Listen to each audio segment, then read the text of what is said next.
Hello everyone. So this is the second question, and the question is why capacitor doesn't block DC current when it's connected to an ideal current source, and also define what is current source, ideal current source. Okay, तो देखो सबसे पहले तो ये देखते हैं कि capacitor DC कब ब्लॉक करता है। ठीक है, तो एक एग्जांपल लेते हैं जिसके अंदर आपका कैपेसिटर एक वोल्टेज सोर्स से कनेक्टेड है। ठीक है, और मान लो साथ में रजिस्टर भी है।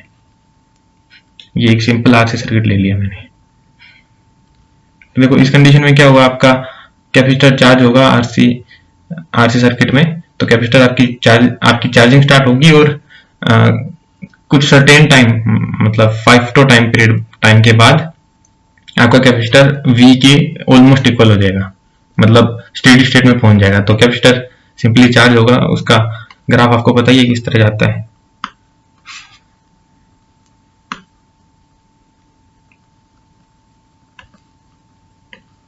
तो ये सिंपली चार्ज होता है, 0 से स्टार्ट होता है और VC वैल्यू तक पहुंच जाता है।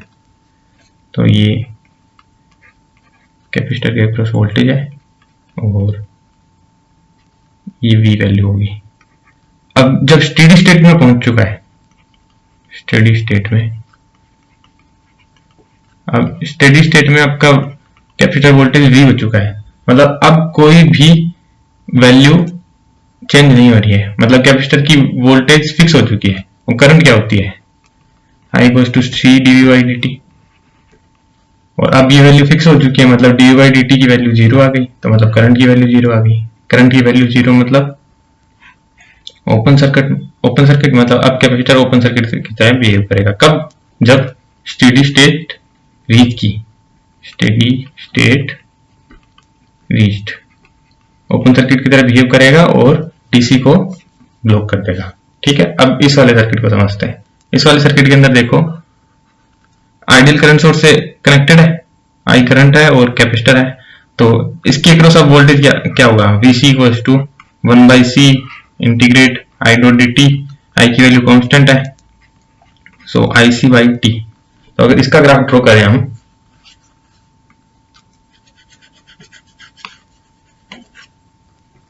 इस वाले डायग्राम के अंदर अगर कैपेसिटर वोल्टेज का ग्राफ आप ड्रॉ करते हो तो वो कुछ इस तरह आएगा, लीनियरली इंक्रीज करता जाएगा, 0 पे 0 उसके बाद इंक्रीज करता जाएगा।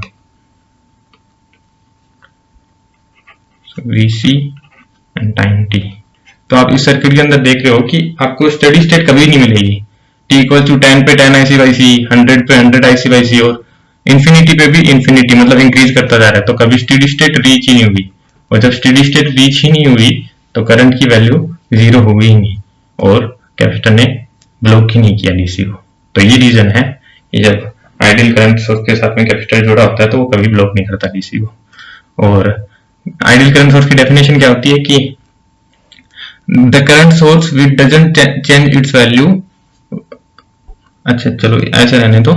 तो डेफिनेशन होती है कि the current source which always provide constant value of current irrespective of the voltage across it. मतलब इस करंट सोर्स के अक्रॉस कितना भी वोल्टेज आ जाए, लेकिन ये हमेशा करंट की वैल्यू आई ही प्रोवाइड करेगा, कुछ भी हो जाए। तो देखो आई कांस्टेंट मैंने इसीलिए बाहर ले लिया था क्योंकि ये आइडियल करंट सोर्स था और ये हमेशा आई करंट ही प्रोवाइड करेगा। तो ये आइडियल करंट सोर्स की डेफिनेशन होती है, the current source which provide constant DC value irrespective of the voltage across it. Okay, so if you dislike the video, please leave a suggestion for me so that I can improve. Thank you.